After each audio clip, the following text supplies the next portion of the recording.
सभी छात्रों को जय हिंद। सनराइज करियर एकेडमी करवी चित्रकूट की सर्वश्रेष्ठ संस्था में सभी छात्रों का स्वागत है। और सनराइज करियर एकेडमी के ऑनलाइन प्लेटफॉर्म के माध्यम से मैं सिद्धांत आपको सामान्य अध्ययन के बारे में कुछ एमसीक्यू बताऊंगा जो एग्ज़ाम में बहुत ज़्यादा इम्पोर्टेंट होते हैं और उनके आने के चांसेस बहुत ज़्यादा होते हैं। कभी कभी क्या होता है कि हमारे एग्ज़ाम में एक ही प्रकार के क्वेश्चंस बार बार रिपीट होते हैं, तो उसके बारे में मैं आपको जानकारी दूंगा इस वीडियो के माध्यम से। तो छात्रों, अगर आपने इस चैनल को सब्सक्राइब नहीं किया है तो सबसे पहले इस चैनल को सब्सक्राइब करें, शेयर करें, कमेंट करें, और ताकि इससे एक मोटिवेशन मिले और दूसरों छात्रों को भी इसकी पहुंच मिले। चलिए, बहुत अच्छी है बात है। आज हम जो इस चैप्टर के माध्यम से कवर करेंगे वो हमारे सामान्य अध्ययन, जो हमारा सब्जेक्ट होगा हिस्ट्री पार्ट 1, इतिहास। हमारे भारतीय स्वतंत्रता आंदोलन के क्वेश्चंस को इसमें हम देखेंगे कि किस प्रकार के क्वेश्चंस आते हैं, और साथ साथ में कुछ अन्य चीज़ें भी इसमें डिस्कस करेंगे। तो चलिए शुरू करते हैं। लेकिन उससे पहले ये विचार देखिए, कितना बढ़िया विचार इसमें दिया गया है कि स्वास्थ्य सबसे बड़ा उपहार है और संतोष सबसे बड़ा धन है, वफादारी सबसे बड़ी संबंध है। ठीक है, आपका स्वास्थ्य अच्छा होगा तो आप आगे तक जाएंगे, और किसी भी चीज़ को पाने के लिए आपके अंदर संतोष होना चाहिए, यानी पेशेंस होना चाहिए। चलिए, सबसे पहले प्रश्न को हम देखते हैं कि हमारा जो सबसे पहला प्रश्न है वो क्या है। पहला प्रश्न जरा देखिए क्या है कि 1885 में इंडियन नेशनल कांग्रेस की स्थापना किसकी पहल पर की गई थी। 1885 में, तो आपको पहले बता दें 1885 में क्या हुआ था कि हमारे भारत का पहला राजनीतिक दल, जिसका नाम है इंडियन नेशनल कांग्रेस यानी भारतीय राष्ट्रीय कांग्रेस, इसकी स्थापना हुई थी। और ए ओ ह्यूम द्वारा इसकी स्थापना की गई थी। ध्यान दीजिएगा, ये क्वेश्चंस एग्जाम में बारी बारी से बहुत बार पूछा गया है और आपको यही क्वेश्चन आने चाहिए। तो 1885 में इंडियन नेशनल कांग्रेस की स्थापना किसकी पहल पर की गई थी? ए ओ ह्यूम द्वारा। भारत का पहला राजनीतिक दल था हमारा इंडियन नेशनल कांग्रेस। ठीक है, तो जब भी इंडियन नेशनल कांग्रेस की बात आती है तो ध्यान दीजिएगा, आपको भूलना नहीं है 1885 में भारतीय राष्ट्रीय कांग्रेस यानी भारत का पहला राजनीतिक दल ए ओ ह्यूम द्वारा क्या इसकी स्थापना की गई है। तो इसका उत्तर क्या हो जाएगा? इसका उत्तर हो जाएगा बी। चलिए आगे बढ़ते हैं। अब यहाँ पे ज़रा देखिए क्या बोल रहा है, यहाँ पे ज़रा देखिए क्या बोल रहा है। भारतीय राष्ट्रीय कांग्रेस का प्रथम अधिवेशन कब हुआ? जब हमारे भारतीय राष्ट्रीय कांग्रेस की स्थापना हो गई और स्थापना होने के बाद उसका पहला अधिवेशन होना था, मतलब मीटिंग होनी थी। तो वो मीटिंग कहाँ पे हुई है और कब हुई है? वो मीटिंग हुई थी मुंबई में, और 28 दिसंबर 1885 में। तो इसका आंसर क्या हो जाएगा? ये इसका आंसर क्या हो जाएगा? ए नंबर हो जाएगा। 28 दिसंबर 1885 को बम्बई में हुई थी। ठीक है, भारतीय राष्ट्रीय कांग्रेस जिसकी स्थापना 1885 में ए ओ ह्यूम द्वारा की गई थी, और इसका पहला अधिवेशन 28 दिसंबर 1885 में हुआ। तो ये हमारा ए आंसर हो जाएगा। चलिए आगे बढ़ते हैं। तीसरा क्वेश्चन देखते हैं क्या है हमारा। कांग्रेस के प्रथम अधिवेशन की अध्यक्षता की। अब देखिए, अधिवेशन हुआ मुंबई में, इसका अधिवेशन हुआ 1885 में हुआ, और जब इसका अधिवेशन हुआ तो इसकी अध्यक्षता किसने की, मतलब वहाँ पर हेड कौन था? ये काफ़ी बार एग्जाम में पूछा गया हुआ है। वेरी इंपॉर्टेंट क्वेश्चन में, यानी आईएमपी में लगा लीजिएगा इसको, बहुत ज़्यादा इंपॉर्टेंट ये क्वेश्चन है। तो इसका उत्तर है बी, व्योमेश चंद्र बनर्जी। व्योमेश चंद्र बनर्जी ने प्रथम अधिवेशन की अध्यक्षता मुंबई में की थी, और मुंबई में किसी संस्कृत कॉलेज में यह अधिवेशन हुआ था। ठीक है, चलिए आगे बढ़ते हैं। आर्य समाज, बहुत बार और रिपीटेडली पूछा जाने वाला प्रश्न, कि भैया आर्य समाज की स्थापना किसने किया था? कौन थे आर्य समाज के संस्थापक? तो आपको बता दें, आर्य समाज के संस्थापक option A B C D में से याद कीजिए क्या होगा आंसर। वीडियो को पॉज कीजिए, अपना टेस्ट लगाइए, देखिए कि क्या आंसर होगा। तो आर्य समाज का जो उत्तर है, आर्य समाज के जो संस्थापक है वो कौन है? स्वामी दयानंद सरस्वती। यानी इसका आंसर क्या हो जाएगा? सी, स्वामी दयानंद सरस्वती आर्य समाज के संस्थापक हैं। चलिए आगे बढ़ते हैं। राजा राम मोहन रॉय ने किसकी स्थापना की? बहुत ज़्यादा इंपॉर्टेंट है, कई बार एग्जाम में आया है ये। वीवीआईएमपी में आएगा, ध्यान दीजिएगा, वीवीआईएमपी में आएगा, बहुत बार एग्जाम में पूछा गया है। जो राजा राम मोहन रॉय थे वो हमारे एक समाज सुधारक थे, और आपको बता दें राजा राम सती प्रथा के खिलाफ थे। राजा राम सती प्रथा के खिलाफ थे और ये चाहते थे कि किसी भी लड़की का या किसी भी औरत के साथ सती ना किया जाए और उसको पुनर्विवाह के लिए प्रेरित किया जाए, यानी पुनर्विवाह में यह विश्वास रखते थे और महिलाओं की स्थिति अच्छी करने में यह विश्वास रखते थे और महिलाओं को भी एजुकेशन दिया जाए, महिलाओं को भी शिक्षा दिया जाए, इसके लिए ये बहुत ज़्यादा जुझारू थे। तो राजा राम मोहन रॉय ने ब्रह्म समाज की स्थापना की थी। तो इसका उत्तर क्या हो जाएगा? ए। राजा राम मोहन रॉय ने किसकी स्थापना की थी? ब्रह्म समाज की। तो हमारा हो जाएगा उत्तर ए। चलिए आगे बढ़ते हैं। आगे ज़्यादा देखिए कि वर्नाकुलर प्रेस एक्ट किस शासन में पारित किया गया था? ठीक है, तो ध्यान दीजिएगा, वर्नाकुलर प्रेस एक्ट किसके शासन में पारित किया गया था? तो देखिए क्या है option A B C D, क्या होगा उस उत्तर? इन चारों में से क्या उत्तर होगा जरा देखिएगा फिर से पढ़िए। वर्नाकुलर प्रेस एक्ट, भाई प्रेस को ख़त्म करने की बात इसमें कही कि भारतीय लोग प्रेस नहीं छापेंगे। वर्नाकुलर प्रेस एक्ट, ठीक है, प्रिंटिंग प्रेस का इस्तेमाल नहीं करेंगे, अंग्रेजों के खिलाफ नहीं कुछ छापेंगे। तो किसके शासनकाल में था? तो इसका उत्तर हो जाएगा ए, लॉर्ड लिटन। लॉर्ड लिटन के शासनकाल में, जब हमारे देश का वायसराय हमारे देश का जो एक शासक था, आप गवर्नर जनरल भी बोल सकते हो या वायसराय भी बोल सकते हो, तो वो किसके समय में था? ये लॉर्ड लिटन के समय में। तो आंसर हो जाएगा ए। आगे बढ़ते हैं। हमारा देखिए 7वां प्रश्न क्या है? पूना सार्वजनिक सभा की स्थापना किसके द्वारा की गई थी? पूना सार्वजनिक सभा की स्थापना किसके द्वारा की गई थी? इसको बताएंगे हम आपको। ऑप्शन देख लीजिए, फिरोज शाह मेहता, बदरुद्दीन तैयब जी, महादेव गोविंद रनाडे या महात्मा गांधी। तो इसका उत्तर क्या होगा? पूना सार्वजनिक सभा की स्थापना किसके द्वारा की गई थी? हमारे ऑप्शन है फिरोज शाह मेहता, बदरुद्दीन तैयब जी, महादेव गोविंद रनाडे या महात्मा गांधी। तो इसका उत्तर हो जाएगा महादेव गोविंद रनाडे, यानी ऑप्शन नंबर सी। तो ऑप्शन नंबर सी हमारा उत्तर है। चलिए आगे बढ़ते हैं। आगे क्या बोल रहे हैं? यंग इंडिया के लेखक कौन है? यंग इंडिया के लेखक कौन है? ठीक है, किसने लिखा है यंग इंडिया? बाल गंगाधर तिलक, सुभाष चंद्र बोस या लाला लाजपत राय? तो आपको बता दें, लाला लाजपत राय यंग इंडिया पत्रिका के लेखक हैं, लाला लाजपत राय। ठीक है, तो ये इंपॉर्टेंट क्वेश्चन है आपके लिए, वेरी वेरी इंपॉर्टेंट क्वेश्चन है, इसको ध्यान दीजिएगा, आपके एग्जाम में किसी भी तरीके से आ सकते हैं। चलिए आगे बढ़ते हैं। इल्बर्ट क्या बोल रहा है? इल्बर्ट विधेयक किस वायसराय के काल में पेश किया गया था? इल्बर्ट विधेयक, हमारे देश में कानून व्यवस्था को सही करने के लिए एक इल्बर्ट विधेयक आया था और यह किस वायसराय के शासनकाल में था? तो इसका उत्तर है लॉर्ड रिपन। लॉर्ड रिपन के शासनकाल में इल्बर्ट विधेयक आया था। तो चलिए आगे बढ़ते हैं। अगला क्वेश्चन क्या है? देखिए, आज़ाद हिंद फौज का गठन किसके द्वारा किया गया था? आज़ाद हिंद फौज, आपको बता दें, भारत को आज़ादी दिलाने में कई महापुरुषों का योगदान रहा है और उन्होंने हर तरीके से अपने योगदान देने की कोशिश की है ताकि भारत आज़ाद हो सके और भारत के नागरिकों को एक अच्छा जीवन मिल सके। तो आपको बता दें, भारत के बाहर भारत को आज़ादी दिलाने के लिए एक फौज का निर्माण किया गया था जिसका नाम है आज़ाद हिंद फौज। और आज़ाद हिंद फौज के निर्माण करता है सुभाष चंद्र बोस। सुभाष चंद्र वो व्यक्ति थे जो किसी भी तरीके से, चाहे उग्र रूप धारण करो चाहे विनम्र तरीके से करो, भारत को आज़ादी दिलाने वाले व्यक्ति थे और इन्होंने एक सेना का निर्माण किया जिसका नाम है आज़ाद हिंद फौज और भारत के लिए ये लड़े और भारत को आज़ादी दिलाने के सपने सोचते थे और किसी भी तरीके से भारत का अच्छा चाहते थे। यह बंगाल से बिलोंग करते थे और आपको बता दें, आज़ाद हिंद फौज ने जो सबसे पहला जो क्षेत्र को आज़ाद करवाया था वह है हमारा अंडमान निकोबार और अंडमान निकोबार के पहले प्रधानमंत्री सुभाष चंद्र बोस को ही बनाया गया था। तो ये इसका उत्तर हो जाएगा हमारा सुभाष चंद्र बोस। आज़ाद हिंद फौज का जो उत्तर हो जाएगा हमारा क्या हो जाएगा? सुभाष चंद्र बोस। तो आंसर हो जाएगा क्या? सी। ठीक है, आगे बढ़ते हैं। ब्रिटिश इंडिया सोसाइटी की स्थापना, ब्रिटिश इंडिया सोसाइटी की स्थापना किसके द्वारा की गई है? तो देखिए, ये है ब्रिटिश इंडिया सोसाइटी और हमारे भारतीय ने ही इसको बनाया है। तो इसका उत्तर हो जाएगा दादा भाई नौरोजी। दादा भाई नौरोजी ने ब्रिटिश इंडिया सोसाइटी की स्थापना की थी और अपने देश के लिए इन्होंने बहुत योगदान दिया है और हमारे देश के फ्रीडम फाइटर हैं ये। तो ब्रिटिश इंडिया सोसाइटी की स्थापना किसके द्वारा की गई है? दादा भाई नौरोजी।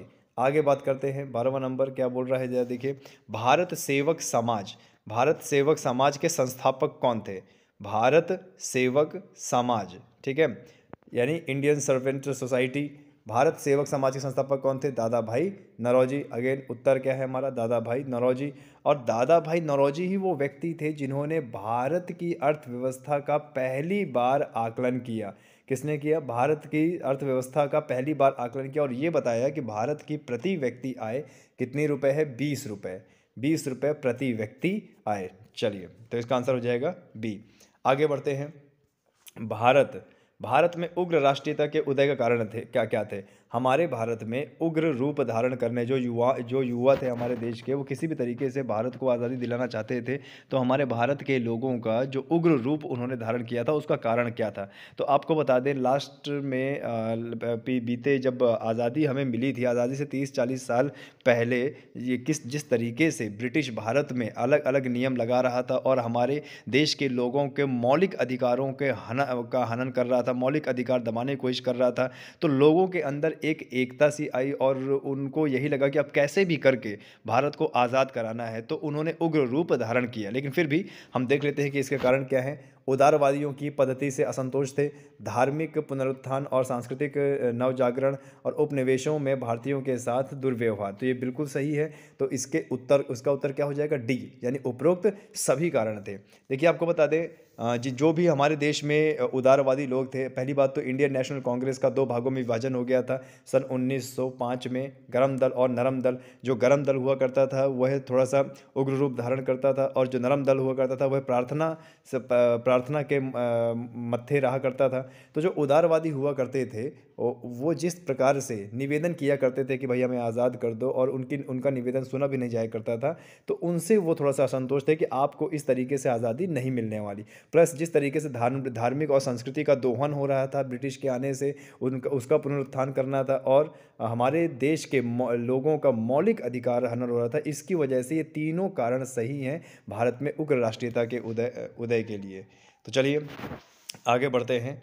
1905 में बंगाल का विभाजन किसके द्वारा किया गया? आपको बता दें, अभी मैंने पहले बताया था कि 1905 में बंगाल का विभाजन हुआ था। आपको बता दें, एक बहुत बड़ा सूबा जिसमें दो क्षेत्र थे, एक मुस्लिम क्षेत्र और एक हिंदू क्षेत्र। तो आपको बता दें, फूट डालो और राज करो, ये अंग्रेज़ों के द्वारा ही भारत में आया है। तो इन्होंने क्या किया कि हिंदू और मुस्लिम की एकता को तोड़ने के लिए सन 1905 में इन्होंने विभाजन किया। जो मुस्लिम क्षेत्र है उसको पूर्वी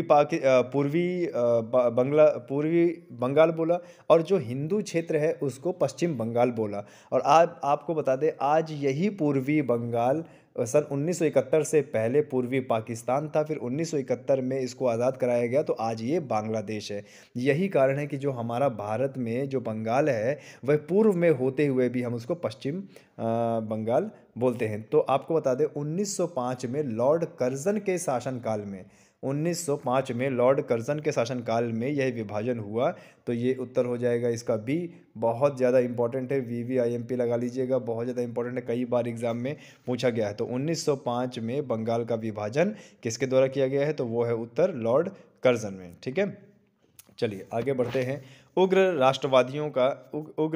राष्ट्रवादी क्या बोल रहा है, जरा देखिए। उग्र राष्ट्रवादियों का साधन क्या था? जो उग्र राष्ट्रवादी थे वो किस प्रकार से सरकार का विरोध करते थे और उन्होंने क्या क्या अपनाया? तो आपको बता दें, पहली बात तो सरकार की स्कीम का बहिष्कार करते थे, सरकार की वस्तुओं का बहिष्कार करते थे, सरकार की शिक्षा का बहिष्कार करते थे, और वो चाहते थे कि भारत में सभी लोग स्वदेशी चीज़ों को अपनाएं, यानी जो चीज़ें भारत में बन रही हैं उसको वह अपनाएं, और राष्ट्रीय शिक्षा का उद्भव हो, यानी जो हमारे भारत में पहले से शिक्षा दी जा रही थी बच्चों को, छात्रों को, वो शिक्षा यहाँ पे दी जाए, ना कि कोई अंग्रेजी शिक्षा दी जाए। ठीक है, तो ये सभी कारण हो सकते हैं हम उग्र राष्ट्रवाद के साधन, जैसे बहिष्कार, स्वदेशी वस्तुओं को अपनाना, राष्ट्रीय शिक्षा। तो ये सभी साधन है उग्र राष्ट्रवाद के लिए। ठीक है, तो आंसर हो जाएगा डी। चलिए आगे बढ़ते हैं। दक्षिण शिक्षा समाज की स्थापना किसके द्वारा की गई थी? दक्षिण शिक्षा समाज की स्थापना बाल गंगाधर तिलक द्वारा किया गया था। दक्षिण शिक्षा समाज की स्थापना की, भाई दक्षिण में एक शिक्षा समाज होना चाहिए जिसमें हमारे पूरे भारतीय शिक्षा पद्धति पर और भारतीय शिक्षा लोगों को पढ़ाई जानी चाहिए, वहाँ के लोगों को पढ़ाई जानी है, अंग्रेजी शिक्षा का धारण नहीं करना है। तो इसका उत्तर क्या हो जाएगा? ए। चलिए आगे बढ़ते हैं। स्वतंत्रता मेरा जन्मसिद्ध अधिकार है और मैं इसे लेकर रहूँगा, यह कथन किसका है? बहुत ज़्यादा इंपॉर्टेंट है, स्टार लगा लीजिएगा। वेरी वेरी इंपॉर्टेंट, बहुत बार एग्जाम में पूछा गया है और इसके आगे भी आने के बहुत ज़्यादा चांसेस है। स्वतंत्रता मेरा जन्मसिद्ध अधिकार है और मैं इसे लेकर रहूँगा, यह कथन है बाल गंगाधर तिलक। आपको बता दें बाल गंगाधर तिलक गरम दल के नेता थे। आपको बता दें एग्ज़ाम में ये चीज़ें बहुत पूछी जाती हैं। ये लाल बाल और पाल, लाल बाल और पाल, ये तीनों गरम दल के नेता थे, लाल बाल और पाल। तो लाल से लाला लाजपत राय, बाल से बाल गंगाधर तिलक और पाल पाल से बिपिन चंद्र पाल। तो क्वेश्चन क्या है? स्वतंत्रता मेरा जन्मसिद्ध अधिकार है और मैं इसे लेकर रहूंगा। तो इसका उत्तर है सी, बाल गंगाधर तिलक ने यह कथन कहा था, स्वतंत्रता मेरा जन्मसिद्ध अधिकार है और मैं इसे लेकर रहूंगा। हमारे गरम दल के नेता कौन कौन? लाल, लाल बाल और पाल। लाल से लाला लाजपत राय, बाल से बाल गंगाधर तिलक और पाल से बिपिन चंद्र पाल। ये एग्जाम में आता है कि लाल बाल पाल में से लाल कौन है, बाल कौन है और पाल कौन है। तो इसको रट लीजिएगा, हमेशा एग्जाम में आता है, किसी न किसी एग्जाम में आता है, रिपीटेड क्वेश्चन है। ठीक है, आगे देखिए क्वेश्चन क्या बोल रहा है? मुझ पर किया गया लाठी का एक एक प्रहार ब्रिटिश साम्राज्य के कफन में कील बनकर रहेगा। ठीक है, यह कथन किसका था? आपको बता दें भारत में एक साइमन आयोग आया था भारत की राज्य व्यवस्था को अच्छा करने के लिए, लेकिन सभी भारतीयों ने उसका बहिष्कार किया क्योंकि उसमें एक भी भारतीय नहीं था, उसमें एक भी भारतीय नहीं था। नतीजा क्या हुआ कि लोगों ने इसका बहिष्कार किया। और जब साइमन गो बैक के नारे लगाए, साइमन वापस जाओ के नारे लगाए, तो क्या हुआ कि ब्रिटिश की सेना ने प्रहार किया, लाठियों से मारना शुरू किया, क्योंकि आंदोलन कर रहे थे, विरोध कर रहे थे। तो इसमें लाला लाजपत राय के सिर पर काफ़ी लाठियां बरसाई गई जिनसे उनकी मृत्यु हो गई। तो इस पर उन्होंने कहा था कि मुझ पर किया गया लाठी का एक एक प्रहार ब्रिटिश साम्राज्य के कफन में कील बनकर रहेगा। तो आंसर क्या हो जाएगा इसका?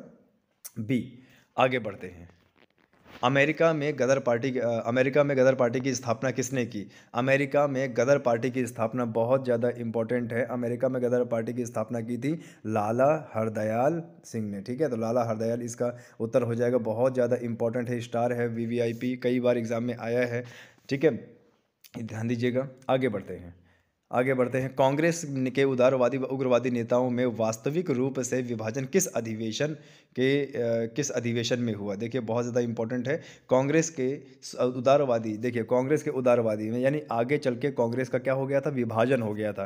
कांग्रेस में नरम दल और गरम दल आ गए थे। नरम दल मतलब जो विनम्र तरीके से आज़ादी लेंगे, और गरम दल मतलब जो उग्र तरीके से आज़ादी लेंगे। तो इनका विभाजन हो गया था। तो कब हुआ था? सूरत अधिवेशन। कब हुआ था? सूरत अधिवेशन जब हो रहा था इंडियन नेशनल कांग्रेस का, तो इसमें कांग्रेस का विभाजन हो गया था। ठीक है, चलिए तो इसका आंसर क्या हो जाएगा? बी। आगे बढ़ते हैं। आगे क्या है? अप्रैल 1920 में दिल्ली को केंद्रीय असेंबली में बम फेंकने वाले क्रांतिकारी नेता कौन थे? अप्रैल 1920 में दिल्ली की केंद्रीय असेंबली में बम जिसने फेंका था वो थे हमारे क्या? सरदार भगत सिंह। और इसमें ये जो बम फेंका गया था, इसका कोई खास ज़्यादा प्रभाव नहीं था, ना इसमें किसी की मौत हुई, लेकिन इस बम फेंकने की क्रिया की वजह से, अपराध की वजह से सरदार भगत सिंह को फांसी की सज़ा दे दी गई थी। और ये पहले ऐसे भारतीय थे तो जो 23 साल की उम्र में देश के लिए शहीद हो गए थे। तो उत्तर हो जाएगा सरदार भगत सिंह। आगे जरा देखिए, क्रांतिकारी आंदोलन को तत्कालिक असफलता का कारण क्या था? हमारा जो क्रांतिकारी आंदोलन हुआ था उसका वो जो असफल हो गया था, उसका क्या कारण था? तो पहला कारण क्या दिख रहा है? देखो, केंद्रीय संगठन का अभाव। बिल्कुल हमारे देश का कोई केंद्रीय संगठन नहीं बन पा रहा था। ब्रिटिश सरकार की कठोर दमन नीति, क्योंकि ब्रिटिश सरकार के पास एक पावर थी, पूरे भारत को कंट्रोल कर रहा था, उनके पास एक सेना थी, इस वजह से वो किसी भी आंदोलन को दबा दिया करते थे। उच्च मध्यम वर्ग की सहानुभूति का अभाव। उच्च मध्यम वर्ग था वह निम्न वर्ग का साथ नहीं देता था। यानी हमारे सभी के सभी जो ऊपर सभी कारण है, ये सभी क्रांतिकारी आंदोलन को तत्कालिक असफलता बोला जाएगा इसको। तो आंसर क्या हो जाएगा इसका? डी। चलिए आगे बढ़ते हैं। क्या बोल रहा है? कांग्रेस के उदारवादी और उग्रवादी नेताओं में पुनः मेल कब हुआ? आपको बता दें जो इंडियन नेशनल कांग्रेस है, इसका दो विभाजन हो गया था, एक गरम दल और एक नरम दल। और जब गरम दल नरम दल ये विभाजन हो गया था, आगे चल के इनका मिलन भी हुआ। तो ये कब मिलन हुआ और कौन से अधिवेशन में हुआ? तो इसका उत्तर हो जाएगा 1916 के लखनऊ अधिवेशन में। जब 1916 में इंडियन नेशनल कांग्रेस का लखनऊ अधिवेशन हुआ तो इसी बीच में इनका पुनर्मिलन भी हो गया, यानी गरम दल और नरम दल दोनों एक हो गए। ठीक है, अगेन ये वेरी इंपॉर्टेंट है। चलिए आगे बढ़ते हैं। लखनऊ समझौता, कांग्रेस लीग समझौता कब हुआ? लखनऊ समझौता कब हुआ है? अभी हमने पिछले क्वेश्चन में देखा है कि हमारा लखनऊ समझौता कब हुआ है। तो लखनऊ समझौता हुआ है हमारा 1916 में। और हमारे लिए क्यों इंपॉर्टेंट है? आंसर हो जाएगा सी। हमारे लिए क्यों इंपॉर्टेंट है? हमारे लिए इसलिए इंपॉर्टेंट है क्योंकि इसमें गरम दल और नरम दल दोनों एक हो गए थे। इंडियन नेशनल कांग्रेस का विभाजन हो गया था गरम दल और नरम दल में। आगे चल के 1916 में यही दल लखनऊ समझौते में एक हो गया। तो ये हो जाएगा हमारा उत्तर 1916 में। चलिए आगे बढ़ते हैं। भारत में होम रूल आंदोलन का नेतृत्व किसने किया? बहुत ज़्यादा इम्पोर्टेंट है, बहुत ज़्यादा इम्पोर्टेंट है। अगेन आपको बता दें, VVIMP में कर लीजिएगा इसको। भारत में होम रूल आंदोलन का नेतृत्व किया श्रीमती एनी बेसेंट और लोकमान्य तिलक द्वारा। ठीक है, भारत में होम रूल आंदोलन का नेतृत्व किसके द्वारा किया गया? श्रीमती एनी बेसेंट व लोकमान्य तिलक द्वारा। ठीक है, तो चलिए आगे बढ़ते हैं। क्वेश्चन नंबर 26, रॉलेट एक्ट का उद्देश्य क्या था? ठीक है, आपको बता दें, जब हमारे भारत में द्वितीय विश्व युद्ध की समाप्ति हुई तो द्वितीय विश्व की समाप्ति होने के बाद ब्रिटिश ने हमसे वादा किया था कि वे भारत को आज़ाद कर देंगे, बट उन्होंने भारत को आज़ाद नहीं किया। नतीजा हमारे भारत में खूब सारे आंदोलन होने लगे जिससे बहुत ज़्यादा नुकसान हुआ ब्रिटिश सरकार का। तो उन्होंने इस आंदोलन को दबाने के लिए क्या लाए? एक रॉल्ट एक्ट लेके आए। और इसमें क्या था, इसमें क्या कारण था, क्यों लेके आए और किस लिए लेके आए, उद्देश्य क्या था इसका? क्या कुटीर उद्योगों को समाप्त करना, या विश्वविद्यालय की स्वायत्तता समाप्त करना, या इसके द्वारा सरकार बिना मुकदमा दायर किए किसी भी व्यक्ति को बंदी कर सकती थी? तो यही इसका उत्तर है। रॉल्ट एक्ट में सीधे बोल दिया गया कि सरकार किसी भी व्यक्ति को बिना मुकदमा दायर किए उसको बंदी बना सकती थी, और कब तक? अनिश्चित काल तक बंदी बना सकती थी। यानी सीधे से सीधे ये मौलिक अधिकारों का हनन था। तो रॉल्ट एक्ट का आंसर क्या हो जाएगा? सी। आगे बढ़ते हैं। जलियांवाला हत्याकांड घटना कब हुई? आपको बता दें, यह घटना हुई है 13 अप्रैल 1919। ठीक है, ध्यान दीजिएगा। जलियांवाला बाग हत्याकांड कब हुआ है? 13 अप्रैल 1919 में। ठीक है, चलिए आगे बढ़ते हैं। हंटर कमेटी की नियुक्ति सरकार द्वारा किस घटना की जांच करने की थी? जब हमारे देश में जलियांवाला बाग हत्याकांड हुआ था, एक नरसंहार हुआ था जिसमें गोली चलाने के आदेश दिए थे जनरल ओ डायर ने, तो इस नरसंहार की जांच के लिए हंटर कमेटी बैठाई गई थी। ध्यान दीजिएगा, ये भी बहुत इंपॉर्टेंट है। तो जलियांवाला हत्याकांड की जाँच करने के लिए, यानी आंसर क्या हो जाएगा? सी। तो यहाँ पर ये उत्तर है। आगे बढ़ते हैं। असहयोग आंदोलन के प्रस्ताव के अनुसार आंदोलन कार्यक्रम क्या था? भाई, असहयोग आंदोलन के प्रस्ताव के अनुसार असहयोग आंदोलन क्या था? सरकारी अदालतों का बहिष्कार, बिल्कुल सही। विदेशी माल का बहिष्कार, बिल्कुल सही। सरकारी वैतनिक तथा अवैतनिक पदों पर उपाधियों का त्याग, यानी हमारे भारत के लोग सरकारी अदालतों का बहिष्कार करेंगे, विदेशी वस्तु को नहीं लेंगे, और सरकारी और प्राइवेट डिपार्टमेंट जिसमें हमारे भारतीय लोग काम कर रहे हैं उसमें से त्याग कर देंगे। तो यानी उपरोक्त सभी कार्यक्रम। तो इसका उत्तर क्या हो जाएगा? डी। यानी ब्रिटिश लोगों को किसी भी तरीके से अब सहयोग नहीं देना है, इससे हमारा नुकसान है। तो इसका हो जाएगा उत्तर डी। चलिए अब लास्ट क्वेश्चन इस सीरीज का। महात्मा गांधी ने किस घटना से खिन्न होकर असहयोग आंदोलन को स्थगित कर दिया गया था? बहुत इंपॉर्टेंट। महात्मा गांधी ने किस घटना से खिन्न होकर असहयोग आंदोलन स्थगित कर दिया था? उत्तर है चौरी चौरा कांड। उत्तर प्रदेश में जब चौरी चौरा कांड हुआ, हमारे भारत के लोगों ने जब आंदोलन कर दिया, विरोध कर दिया, इसमें कई सारे ब्रिटिश अधिकारियों की जान चली गई, तो इसमें महात्मा गांधी ने अपना असहयोग आंदोलन को वापस ले लिया। कि इनका ये मानना था कि हमें आज़ादी तो चाहिए लेकिन अहिंसा के बल पर, हिंसा के बल पर नहीं। चलिए, यहाँ से हमारी ये सीरीज़ समाप्त होती है। इसके बाद फिर हम सीरीज़ लेके आएंगे। तब तक के लिए जय हिंद, जय भारत, और चैनल को सब्सक्राइब करना ना भूलें। चलिए, जय हिंद।